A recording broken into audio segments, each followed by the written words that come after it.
So the newly reworked Bronze Lithe gives +5 levels and up to 100% increased damage. Damage-wise, this would be insane on any spell, but it's restricted to movement skills, and out of the few movement spells, Frostblink looks the most promising. It scales really well off levels and has the AoE you'd want for a main skill. With the cooldown though, you'd probably want to go Ignite for better damage uptime. So my experience so far, when it's good, it's really good. On narrow layouts, when you're able to just chain Frostblinks and zoom across the map, the skill feels amazing. But there are times when its issues get really annoying. Not being able to cast your main skill when you want to feels really bad, especially when it involves movement and you expect to move when you cast but then you don't. And even though it has a built-in cooldown recovery mechanic, there are times when you just don't have it up. Then there's the issue of coverage. Being able to clear the screen with one cast would be ideal, but on more open layouts, you'll have to jump around back and forth trying to hit all the mobs in the corners.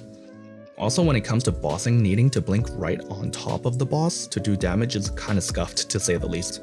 Then I thought about using it as a trap. Being able to just throw traps anywhere you want solves the awkwardness of having to blink back and forth to get all the mobs, and this notable here gives you an additional cooldown use, which in my experience has pretty much solved the cooldown problem. I never find that I'm running out of traps to throw. I guess you're just giving up damage in favor of more utility with traps. Yeah, so it turns out putting a movement skill on traps isn't just a meme. I think it's actually an improvement on the playstyle. But then I thought, wait, how is this better than Fire Trap? Or Ignite Ice Trap? Huh. Well, the base damage is higher and we get +5 levels from Bronze Lithe, but then we also have to use the trap support gem, which kinda sucks.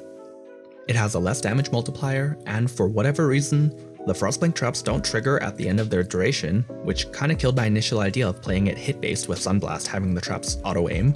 But it also turns out throwing multiple traps uses up multiple cooldown charges, so yeah, that was never gonna work.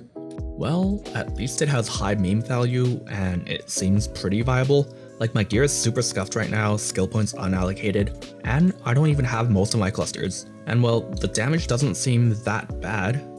The character is also decently tanky, so I expect it to be able to do most of the endgame, so we'll see how it feels in a couple days when I get to improve this character more. If you're interested in seeing how far Frostblink traps can go, make sure to subscribe so you don't miss the next video, I guess. See you next time.